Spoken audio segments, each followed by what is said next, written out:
সুপ্রিয় দর্শক, আপনাদের সকলকে সাদর আমন্ত্রণ জানাচ্ছি দীপ্তকৃষি সংলাপে। দীপ্তকৃষি সংলাপ powered by Kazi Farms, co sponsored by এয়ার মালিক সিডস। আমরা প্রতি সপ্তাহে নতুন নতুন বিষয় নিয়ে কথা বলে থাকি। এই মুহূর্তে আমরা যে বিষয়টি নিয়ে কথা বলবো সেটি অত্যন্ত গুরুত্বপূর্ণ একটি বিষয়, কারণ সাম্প্রতিক সময়ে আমরা একটি বিবৃতি, একটি তথ্য আমাদের চোখে এসেছে। সেটি হচ্ছে জাতিসংঘের 5টি সংস্থা 2025 সালের খাদ্য নিরাপত্তার ক্ষেত্রে বাংলাদেশকে একটি বিপজ্জনক পর্যায়ে দেখতে পেয়েছে, এবং তারা বলছে যে বাংলাদেশ প্রথম 5টি দেশের মধ্যে 4র্থ নম্বর দেশে আছে এবং তারা খুবই সংকটের মধ্যে আছে। আসলে ব্যাপারটা কি, এই বিষয় নিয়ে কথা বলবো। আমাদের সাথে আছেন সাবেক কৃষি সচিব জনাব আনোয়ার ফারুক। আমরা তার কাছ থেকেই জানবো এই বিষয়ে। জনাব আনোয়ার ফারুক, আপনি কৃষি মন্ত্রণালয়ে ছিলেন এবং আপনি এই কৃষি তথ্য নিয়ে নানা রকমের কাজকর্ম করে থাকেন, এবং এই যে রিপোর্টটি নিশ্চয়ই আপনার চোখেও পড়েছে।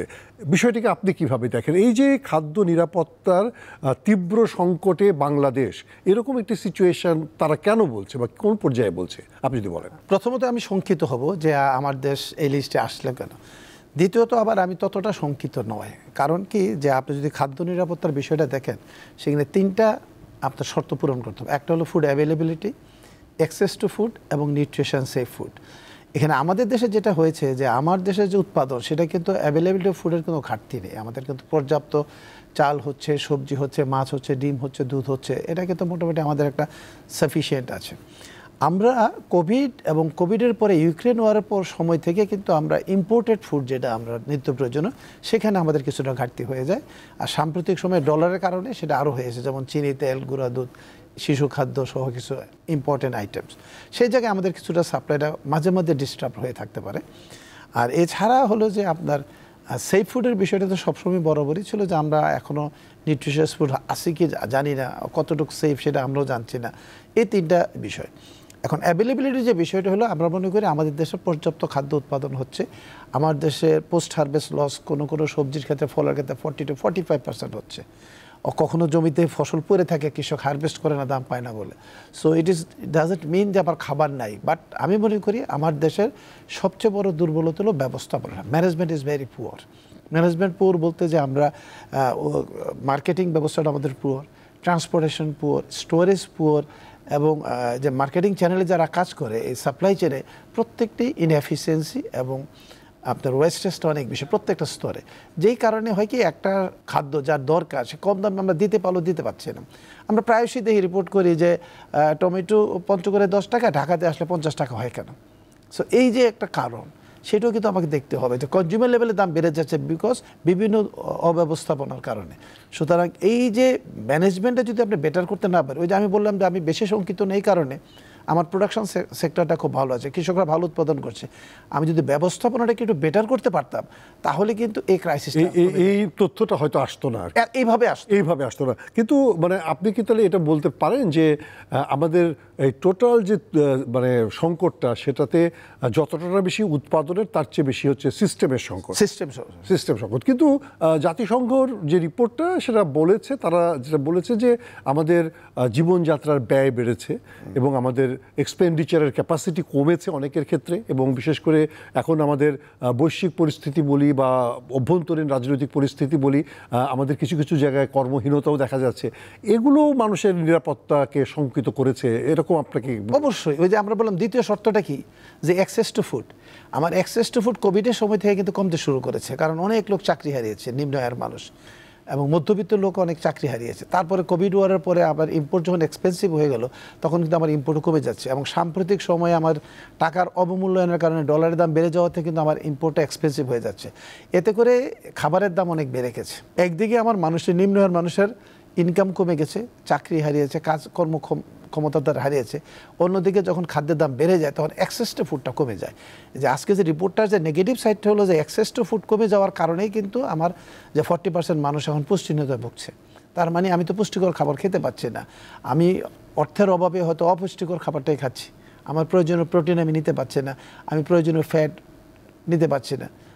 এটা হলো বড় সমস্যা। অ্যাক্সেসটার জন্য আমাকে কাজ করতে হবে, সেখানে আমাকে মানুষের আয় বাড়াতে হবে, অথবা ফুড সেফটি নেটওয়ার্কটা বাড়িয়ে আমাকে তাদেরকে খাবার অ্যাভেলেবেল করতে হবে, যেটা আমরা ফেল করি। মানে আপনার কাছে কি এরকম মনে হয় কিনা যে আমাদের যেমন নগরবাসীকে যেরকম নাকি হয়তো বা আমরা অনেক সময় সেফটি নেটের আওতায় নিয়ে আসি, আমরা অনেক জায়গাতেই তাদেরকে একটু ন্যায্য মূল্যে বা কম মূল্যে খাবার দেওয়ার চেষ্টা করি, আমাদের গ্রাম পর্যায়ে তো এটা অতটা হয় না, এবং অনেক প্রান্তিক জায়গায় আছে, প্রান্তিক জনগোষ্ঠী আছে, তারা কিন্তু ক্রাইসিসে থেকেই। অবশ্যই আছে। তাহলে পরিসরগুলোকে আরো একটু বাড়ানো অবশ্যই বাড়াতে হবে। যে আমি আবারও বলছি যে আমার যদি ফুড সেফটি নেটওয়ার্কটা আমি না বাড়াই, নিম্ন আয় যারা কর্মক্ষম তাদেরকে যদি আমি সাপোর্টটা দিতে না পারি, তাহলে তো এই রেটটা বাড়তেই থাকবে। কারণ সবার পক্ষে এখন ডিম কিনে বা দুধ কিনে খেতে পারছে না, তাই না? মাংসের দাম অনেক বেড়ে গেছে, সবাই মাংস অ্যাফোর্ড করতে পারছে না, তাহলে আমি তার প্রোটিনটা আমি কোত্থেকে আসবে? সুতরাং এই প্রোটিন সাপোর্টটা দেওয়ার জন্য আপনাকে সস্তা খাবার ব্যবস্থা করতে হবে। বাজারটা ঠিক থাকুক, কৃষকের দাম পাক, কিন্তু আপনার এই ওপেন মার্কেট সেলটা যেটা এই বাড়াতে হবে। এখন চালের দাম 50 টাকা হয়েছে, 60 টাকা হয়েছে, এই দাম না হলে কিন্তু কৃষক চাল করবে না। কিন্তু নিম্ন আয়ের মানুষজন আপনি 30 টাকা চাল বিক্রি করেন, ওএমএসে বিক্রি করে বাড়িয়ে দেন, সেটা গ্রামে গঞ্জে শহরে সব জায়গায় করতে পারে। সুতরাং এই জায়গায় সরকারকে আরও এফিশিয়েন্ট হতে হবে, একেবারে ব্যবসায়ীদের সাথে বসে অ্যাভেলেবেলটা, আপনি সাপ্লাইটা ঠিক থাকে তাহলে ডিমান্ড বাড়লে দামটাকে আপনি ব্যালেন্স করতে পারবেন। কিন্তু যখন আপনার সাপ্লাই থাকবে না, তখন ডিমান্ড বাড়লে তো দাম বাড়বেই। আসলে সরকারের যে এই জায়গায় ইন্টারভেনশন করার যে ক্যাপাসিটি, সেই ক্যাপাসিটিগুলোকে নিয়ে আপনি হয়তো কিছু বলতে চাইছিলেন, যে এটা কি আমাদের সক্ষমতার মাত্রাটা? না, এটা ক্যাপাসিটি হলো কি, সরকার যদি চেষ্টা করে যে আমি বাজার নিয়ন্ত্রণ করবো, এখন তো ওই কমিউনিজম সিস্টেম আর নেই, আপনি পারবেন না, এখন ওপেন মার্কেট সিস্টেম। সুতরাং সেখানে আপনাকে মনিটরিংটা বেটার করতে হবে। আপনার খাদ্য অ্যাভেলেবেল করার জন্য যে যদি কোনো সমস্যা থাকে, সেই চিহ্নিত জায়গাগুলোকে আপনি সংশোধন করতে হবে। ওই যে একটা বললাম যে আমার ট্রান্সপোর্ট কস্ট টু হাই, বাংলাদেশে এত টাকা ট্রান্সপোর্ট কস্ট দেওয়ার কারণে কিন্তু পণ্যের দাম পঞ্চগড় থেকে ঢাকা আস্তে আস্তে বেড়ে যায়। তারপরে পথে যে ইনসিডেন্টাল কস্ট, এটাও কিন্তু 10 to 20% খাবারের দাম বাড়িয়ে দেয়। সুতরাং এই জায়গায় যদি আমি কাজ করতে না পারি, আমি তো তাহলে অ্যাভেলেবেল করতে পারবো না, খাবারের দাম কমাতে পারবো না কনজিউমার লেভেলে। এখন কর্পোরেট হাউসগুলোকে ব্যবসা করুক, তারা আমার আপত্তি নেই, কিন্তু সেখানে তারা যে সিন্ডিকেট করতে না পারে, সেই জায়গায় আমাকে সচেতন হতে হবে। এবং আমাদের যে মানে কর্পোরেট হাউসগুলো বাংলাদেশে যেগুলো গড়ে উঠেছে, অনেক বড় বড় প্রতিষ্ঠান গড়ে উঠেছে, তারা হাজার হাজার কোটি টাকার ব্যবসা করছেন, কিন্তু কর্পোরেট সোশ্যাল রেসপন্সিবিলিটি বলতে যেটা বোঝায়, সেই জায়গাটাতে মনে হয় তাদের সেই জায়গায় আমরা এখন অনেক দুর্বল, আমরা পারি না। আমার কর্পোরেট হাউসগুলোর সমস্যাটা কি, যখন আপনি সিন্ডিকেট করে ক্ষুদ্র ব্যবসায়ীরা তখন আউট হয়ে যায়, তখন বাজারটাকে তারা নিয়ন্ত্রণ নিতে পারে। আগে যেটা ছিল যে কোনো লোক ইম্পোর্ট করতে পারতো, কিন্তু গত কয়েক বছর আমরা দেখছি ডলার ক্রাইসিসের কারণে চকবাজার বা খাতুনগঞ্জের লোকজন আর ইম্পোর্ট করতে পারছে না কর্পোরেট হাউস ছাড়া। তখন হয় কি, তারা ইচ্ছা মতো দামটাকে তারা ফিক্স করে দেয়। এইটাই হলো আমাদের সমস্যাটা ছিল। এখন আপনি বললেন যে সরকারের যে মেশিনে, মনে করেন যে আপনার ভোক্তা অধিকার, আপনি কি মোবাইল কোড করে কি দাম কমাতে পেরেছেন কখনো? এটা কি হয়? আপনি হয়তো যে স্পটে গেছেন সেখানে হয়তো ভয়ে এসে বলছে যে না, আমি কম দামে বিক্রি করছি, কিন্তু আপনি যখনই চলে আসবেন ম্যাজিস্ট্রেট, 2 মিনিট পরে আবার একই অবস্থা হবে। কারণ বাজারে বাজারটা সবসময় মনে রাখতে হবে যে ডিমান্ড এবং সাপ্লাইয়ের উপরে প্রাইস নির্ভর করবে। এখন সাপ্লাই যতদিন না বাড়ান ততদিন দাম কমাতে পারবেন। এখন সাপ্লাইটা বাড়ানোর ক্ষেত্রে যে প্রতিবন্ধকতা, এখন মনে করেন যে আমার কৃষক উৎপাদন করে দাম পায় না, সে কেন উৎপাদন করবে? তাহলে তাকে তো এনশিওর করতে হবে সে যাতে একটা বেটার প্রাইস পায়। সেখান থেকে আমরা উৎপাদন থেকে শুরু করে ট্রান্সপোর্টেশন, স্টোরেজ, হোলসেল মার্কেট এবং রিটেল মার্কেট, প্রত্যেকটা জায়গায় আপনাকে কাজ করতে হবে। আমি আপনাকে যদি এই জায়গাটাতে জিজ্ঞেস করি, যে আপনি যেটা বলছেন যে সাপ্লাই যদি থাকে বাজারে, তাহলে জিনিসপত্রের দাম একটা নিয়ন্ত্রণে থাকবে। তাহলে জিনিসপত্রের দাম যদি উৎপাদন বেশি হয়ে থাকে, তাহলে সাপ্লাইটা কমে যাওয়ার কারণটা কি? তারা কি কেউ আটকে রাখছেন, নাকি আপনি কি মনে করছেন যে আসলে উৎপাদনের যে তথ্যটি আমরা দিচ্ছি সেটা যথার্থভাবে সঠিক নয়, বা সেখানে কোনো ঘাটতি আছে? তথ্যগত বিভ্রাট বাংলাদেশে আছে, সেটা আমি সবসময় বলে আসছি, যেটাকে আরও আমাদের ডেভেলপ করতে হবে যাতে কম তথ্য পাওয়া যায়। এখন আমাদের ডিপার্টমেন্টগুলো হয় কি, নিজের আমলের সাফল্য দেখানোর জন্য সবসময় বাড়িয়ে বলতে চায়, সেটা সঠিক নয়। এতে করে হয় কি, পলিসি লেভেলে একটা ভুল মেসেজ যায়, তারা তখন মনে করে যে আমার তো পর্যাপ্ত আছে। আমরা পেঁয়াজের ক্ষেত্রে দেখেছি বা চালের ক্ষেত্রে প্রায় সময় এই সমস্যাগুলো হয়। সুতরাং এই জায়গায় আমাদেরকে আরও বেশি সচেতন হওয়া দরকার বলে আমি মনে করি। এখন যে সমস্যাটা আমরা দেখতে পাচ্ছি যে আপনি বাজারে পণ্য আছে কি নাই, এখন আমার যে ইন্টার মিনিস্ট্রিয়াল কোঅর্ডিনেশন সেটা খুবই দুর্বল। খাদ্য মন্ত্রণালয়, কৃষি মন্ত্রণালয়, বাণিজ্য মন্ত্রণালয়, শিল্প মন্ত্রণালয়, যারা ফুড আইটেমগুলো নিয়ে ডিল করে, 4টা প্রতিষ্ঠানের মধ্যে সমন্বয় নেয়। কৃষি মন্ত্রণালয় মনে করে যে আমি উৎপাদন করেছি, আমার দায়িত্ব শেষ। খাদ্য মন্ত্রণালয় মনে করে দেশে খাবার আছে, আমার দায়িত্ব শেষ। বাণিজ্য মন্ত্রণালয় মনে করে আমি আমদানি লাইসেন্স করে দিলাম, এখন হয়ে যাবে। কিন্তু এটা ঠিক না। আমাকে এটা আপনাকে টোটালিটিটা একটা সাথে হোলিস্টিকভাবে দেখতে হবে যে আসলে আমার টোটাল ডিমান্ড কত, কি পরিমাণ আছে। মনে করেন আমার দেশে এখন চালের দাম একটু বেড়েছে, আপনার কয়েকদিনে চালের কি দেশে অভাব আছে? এটা মিথ্যা মিথ্যা কথা। এখন বড় মৌসুম, এই আগামী 2-3 মাসের জন্য চালের ক্রাইসিস হওয়ার কোনো কারণ নেই। এখন দামটা বেড়েছে বিভিন্ন কারণে, এক্সট্রা তার লজিস্টিক খরচ বাড়ছে, তাহলে এই খরচটা সে কোত্থেকে আনবে? আমার আপনার কাছ থেকে তো তুলবে। এই জায়গায় আমি সুশাসন প্রতিষ্ঠা করতে পারছি না, আমি ল অ্যান্ড অর্ডারটাকে এনশিওর করতে পারছি না, তাহলে ব্যবসায়ীরা যাবে কোথায়? ব্যবসায়ীরা যদি পর্যাপ্ত ক্রেডিট সাপোর্ট না পায় ব্যাংক থেকে, তাহলে তারা ব্যবসাটা করবে কোত্থেকে? তারা উচ্চ সুদে যদি ঋণ নেয়, বিশেষ করে ফুড আইটেমগুলোকে প্রমোট করা সরকারের একটা নৈতিক দায়িত্ব, কারণ it is an constitutional right যে আমাকে খাদ্য দিতে হবে এবং খাদ্য যথার্থ দামে দিতে হবে, মানে আমার যাতে পুষ্টিটা নিশ্চিত হয়, আমার যেন খাদ্যের অভাবটা দূর করতে পারি। পুষ্টিটার কারণে দুইটা লাভ, একটা যদি পুষ্টি হয় আমি একটা ওয়ার্কিং ফোর্স হবো, কাজ করতে পারবো, আর যদি পুষ্টিহীনতায় ভুগি আমি অসুখ বিসুখে ভুগবো। এখন দেখেন বাংলাদেশে কিন্তু রোগ বালাই বেড়ে গেছে। আমরা কিছুদিন আগে আমরা একটা রিপোর্ট দেখেছি 40% কস্ট বেড়ে গেছে মেডিকেল এক্সপেন্স বিকজ অফ এই ডিফারেন্ট ডিজিজেস, এবং তার মূল আসছে গেল আপনার অপুষ্টি এবং অপরিমিত খাবারের জন্য, এটা বড় কারণ। সুতরাং সরকারকে এই জায়গাটা একটা হোলিস্টিকলি দেখতে হবে যে এই জায়গাটা আমি কীভাবে এনশিওর করবো। সুতরাং জাতিসংঘ যে রিপোর্টটা করেছে তারা তাদের একটা অ্যানালাইসিস করেছে, কিন্তু আমি মনে করি আমার দেশে খাবার যথেষ্ট উৎপাদিত হয়। আমার টমেটো সিজনে টমেটো পচে যাচ্ছে, আমি এটা কোনো ইউজ করতে পারছি না, এটাকে যদি আমি সাপ্লাই চেনে যদি আমি ভ্যালু অ্যাড করে এটাকে স্টোর করে আবার কৃষকদের মধ্যে দিতে পারতাম, মানুষকে দিতে পারতাম, বাজারে আনতে পারতাম, তাহলে তো আমি সারা বছর টমেটোর একটা প্রোডাক্ট পেতে পারতাম। আমের সিজনে আমি এবছর দেখেন ঢাকাতে কয় টাকা দাম থাকলো, আর আপনার চাঁপাইনবাবগঞ্জে কত টাকা দাম ছিল, খুবই কম দামে আম বিক্রি হয়েছে, তাই কৃষকের তো এটা পুষছে না। তাহলে আমি তো কনজিউমার হিসেবে এত কম দামে চাচ্ছি না, আমি একটা স্টেবল চাচ্ছি যাতে কৃষকও সার্ভাইভ করতে পারে, কনজিউমারও পায়। সুতরাং এই যে পথের যে সমস্যাগুলো, এগুলো আমাদের সমাধান করা। আমাদের মনে হয় যে আচরণগত একটা সমস্যা আছে, যে বিশেষ করে উৎপাদনের ক্ষেত্রে যখনই দেখা যায় কোনো বছরে একটু দাম ভালো পাওয়া গেল, পরের বছর আমরা সকলে খুব হামলে পড়ি এবং আলটিমেটলি দেখা যায় যে সেটি আবার পরের বছরে সারপ্লাস হয়ে গেছে, দাম কমে যাচ্ছে।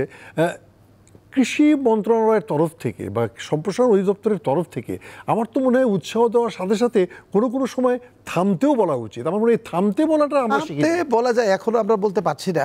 এই গত বছরই দেখেন আলু আমাদের কম ছিল বলে, কিন্তু ভুল তথ্যের কারণে সরকার ভাবছে পর্যাপ্ত আলু আছে, একটা সময় দেখা গেল আলু ক্রাইসিস, দাম 60 টাকা 70 টাকা হলো, হুইচ ইজ হাইয়েস্ট। এবছর এতই আলু উৎপাদন হয়েছে যে এখন পর্যন্ত আলুর দাম বাড়াতে তুলে থাক, কল্লিশ থেকে আলুই ছাড় হচ্ছে না। তাতে করে কি হচ্ছে যে যারা আলু করেছেন বা কল্লিশ যারা ব্যবসায়ী তারা ক্ষতিগ্রস্ত হবে। তাই এখন সরকার তো এই আলুটাকেও যদি সেফটি নেটওয়ার্কে ডিস্ট্রিবিউশন করতে পারতেন, এই সারপ্লাস আলুটাকে, তাহলে কি হয়তো যে পুষ্টিকর একটা খাবার কৃষকরা পেতে পারতো বা নিম্ন আয়ের মানুষ সস্তায় পেতে পারতেন। সেটাও তো সরকারের চিন্তা করা উচিত যে আমার এই ব্যবসায়ীদেরকে টিকে রাখতে হবে, এবং আমার এখন ফুড হ্যাবিটে যদি আলুটাকে আমি ইন্ট্রোডিউস করতে পারি নিম্ন আয়ের মানুষের ওপেন মার্কেটে যদি আমি 10 টাকা বা 20 টাকা বিক্রি করে দেই, সরকারের হয়তো কিছু টাকা কম লস হবে, ভর্তুকি হবে, বাট এতে করে কিন্তু ইকোনমিটা সার্ভাইভ করে। তাতে কি হবে যে আগামী বছর কৃষকরা আবার আলু করবে, ব্যবসায়ীরা আবার কল্লিশরগুলো চালু রাখবে। তা না হলে কিন্তু আবার আগামী বছর আবার দেখা যাবে যে আলুর উৎপাদন কম হয়েছে, আবার আলু আমদানি করতে হবে। আমাদের তাহলে এই জায়গাটাতে একটু নজর দেওয়া দরকার যে আমার কোন পণ্যের কতখানি চাহিদা আছে এবং কতটুকু জমিতে কতটুকু চাষ করব এবং কতটুকু করলে আমরা একটা ভারসাম্যপূর্ণ অবস্থায় থাকবো, সেই জায়গাটায় মনে হয় আমাদের এখন পর্যন্ত অভাব আছে। ওই জায়গায় পরিকল্পনা নেওয়া দরকার। ওটা তো পরিকল্পনা করতে হবে। এখন মনে করেন কোনো কারণে বেশি হয়ে গেল, তাহলে আমি বসে থাকবো? এটাকে কিভাবে ইউজ করা যায় সেই পরিকল্পনা কৃষি মন্ত্রণালয় করছে না, বাণিজ্য মন্ত্রণালয় করছে না। ডিমান্ড ক্রিয়েট করা হোক, আজ পর্যন্ত কৃষি মন্ত্রীকে বলেছে যে বেশি আলু হয়েছে আমরা এই কাজে লাগাই, বা খাদ্য মন্ত্রণালয় বলেছে আলুটা কি কাজে লাগানো যাবে, সেটা করছে না। এই জায়গাটা হলো আমার আপত্তিটা, যে এই হোলিস্টিক্যালি 3টা মিনিস্ট্রি 4টা মিনিস্ট্রি করতে না বসে যে কিভাবে এই আলুটাকে ইউজ করা যায়, আসেন আমরা একটা প্রাইভেট সেক্টরের সাথে বসে এটা ওপেন মার্কেটে বিক্রি করি 10 টাকা করে। তাহলে কি হতো যে এখন সবজির বাজারে সবজির অনেক দাম বেশি, কারণ বর্ষাকালে সবজি তো অ্যাভেলেবল পারবে, সস্তা আলু পেলে এটা তো একটা খাবার হয়। আপনি যে কথাটি বলছিলেন, আমরা যে আলোচনাটা করলাম, তাতে এখন আমাদের কাছে অনেকগুলো স্পষ্ট ধারণা হয়েছে যে আমাদের কোথায় কোথায় গ্যাপ আছে এবং কোথায় কোথায় আমাদের সীমাবদ্ধতা আছে। আমাদের উৎপাদন পর্যায়ের সীমাবদ্ধতা কোথায়, আমাদের বিতরণ ব্যবস্থাপনার সীমাবদ্ধতা কোথায়। আপনি কি সাজেস্ট করেন যে এই মুহূর্তে আমাদের সরকারের বা আমাদের সিস্টেমের কোন কোন জায়গাগুলোতে হাত দেওয়া দরকার? প্রথমত হলো যে আমাকে একেবারেই ইন্টারমিনিস্ট্রিয়াল কোঅর্ডিনেশনটাকে বাড়াতে হবে, স্ট্রং করতে হবে, এবং সুতরাং কৃষি মন্ত্রণালয়কে তার কৃষকের দায়িত্ব নিতে হবে, খাদ্য মন্ত্রণালয়কে তার ভোক্তাকে দায়িত্ব নিতে হবে, বাণিজ্য মন্ত্রণালয়কে তার আমদানিকারকদের দায়িত্ব নিতে হবে, ইন্ডাস্ট্রি মিনিস্ট্রিকে তার ইন্ডাস্ট্রিগুলোকে দায়িত্ব নিতে হবে, যারা ফুড প্রসেসিংয়ের সাথে জড়িত, যারা ভ্যালু এডিশনে কাজ করবে তাদেরকে প্রমোট করা, তাদেরকে ইনসেন্টিভাইজ করা, যে নতুন করে যা তারও বেশি প্রোডাকশন হয়, যারা এক্সেসটা যেটা হয়, কারণ কাঁচামাল তো আপনি 2 দিন 3 দিন বেশি রাখতে পারছেন না, এটাকে যাতে অ্যাবজর্ব করে পরবর্তীতে সাপ্লাই চেনে নেওয়া যায়। সুতরাং এই জন্য 4টা মিনিস্ট্রি যদি সমন্বিতভাবে কাজ না করে এবং কোনো মিনিস্ট্রি কারো কথা শুনছে না, এটাও কি তার একটা সমস্যা। সুতরাং এমন একটা বডি থাকতে হবে যে তাদেরকে গাইড করে যাতে সঠিক নির্দেশনা দেয়। আমার কৃষককে বাঁচতে হবে, কনজিউমারও বাঁচবে, ইন্ডাস্ট্রিগুলোকে বাঁচতে হবে। আপনার কাছে কি মনে হয় যে শুনছে না কেন? মানে এটা কি আস্থার অভাব? মানে আস্থার অভাব না, কৃষি মন্ত্রণালয় মনে করছে আমি তো প্রশাসন করেছি, আমার দায়িত্ব শেষ। মানে আমরা এটাকে মানে মানে একদম প্লট টু প্লেট পর্যন্ত দায়িত্ব নিতে চাচ্ছি। আমরা খালি শুধুমাত্র একটা জায়গায় দায়িত্ব পালন করে শেষ। এখন ইন্ডাস্ট্রি মনে করছে কে ইন্ডাস্ট্রি করবে তার ব্যাপার, আসলে না আসলে আমার তো প্রায়োরিটি, কিন্তু আমাকে তো প্রায়োরিটি করতে হবে। আমার এই দেশটা হলো এগ্রিকালচার নির্ভর কান্ট্রি। এখন আমার 50% লোক ডিরেক্টলি ইনডাইরেক্টলি এগ্রিকালচারে নির্ভর। সুতরাং এগ্রিকালচার ভ্যালু চেনে যারা ইন্ডাস্ট্রিগুলো হবে তাদেরকে কীভাবে প্রমোট করা যায়, কীভাবে এই সাপ্লাই চেইনটাকে আরও ভ্যালু এডিশনটাকে বাড়ানো যায়, সেই জায়গায় তাদেরকে এগিয়ে আসতে হবে, ইনসেন্টিভাইজ করতে হবে। ইনসেন্টিভ দিয়ে তাদেরকে আনা, কমার্স মিনিস্ট্রিকে যেটা আমার স্থানীয় উৎপাদন ভালো আছে সেটা কেন আমি আমদানি করব, কোন সময় আমদানি করব। আপনি মার্চ মাসে কেন পেঁয়াজ আমদানি করতে যাবেন? আমরা বারবার বলেছি পেঁয়াজ আমদানি হবে জুলাই আগস্ট মাসে, যখন কমে যায়। এই যে সমন্বয়টার অভাব, তারপরে আপনি নিজে খাদ্য চাল সংগ্রহ করছেন না, ধান সংগ্রহ করছেন না, দেশে এত উৎপাদন হচ্ছে, আপনি আমদানির জন্য চালের জন্য ব্যস্ত হয়ে যাচ্ছেন কেন রে ভাই? আপনি বড়োতে আমার 3-3.5 কোটি টন চাল ধান হয়েছে, সেখানে আপনি 3 লক্ষ টন ধান সংগ্রহ করে বাজারে কি প্রতিফলন হবে বলেন? আমরা বারবার বলেছি, এবং সেই 3 লক্ষেরও আপনি 50% প্রকিউর করতে পারেন নাই।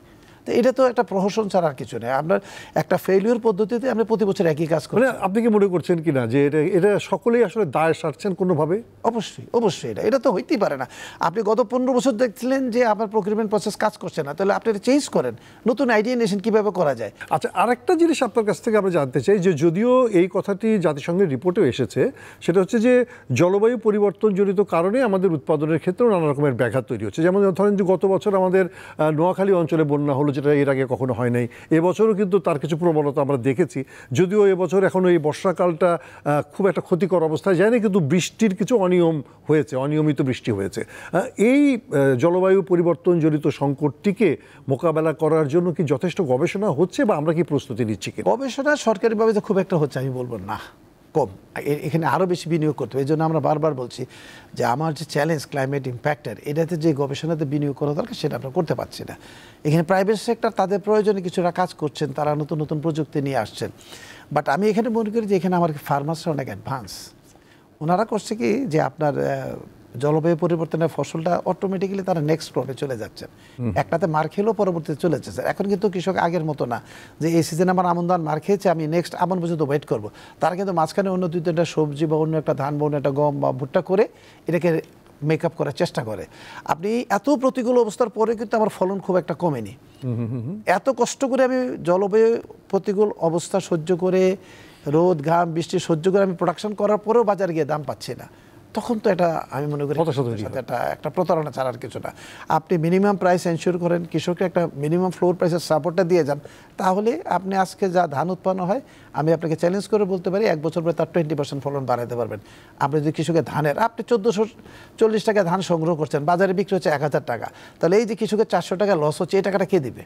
এই জায়গায় তো আপনি কিছু কাজ করছেন। এমনিতেই একটা কথা উঠছে যে আমরা কেউ বলছেন, অনেকেই বলছেন নাগরিক সমাজের মধ্য থেকে, যে আসলে আমাদের কৃষি পণ্যের একটা মূল্য কমিশন থাকা দরকার, অবশ্যই, যাতে আগে থেকেই কৃষক বুঝতে পারে যে তার উৎপাদিত পণ্যটি তিনি কত দামে বিক্রি করতে পারেন। আপনি যদি আপনার অভিমত বলেন এই বিষয়ে। আমি মনে করি যে এই কৃষি কমিশন একটা অত্যন্ত গুরুত্বপূর্ণ বিষয়, কিন্তু এটা যাতে কাগজে কলমে না হয়, এটা যাতে একটা কাজ করতে পারে, সরকারি প্রতিষ্ঠানগুলো তাদের কথা যাতে শুনে, কারণ তারা একটা পণ্যের ডিমান্ড কী হবে, সাপ্লাই কী হবে, প্রোডাকশন কী হবে, একটা রূপরেখা দিতে পারবে।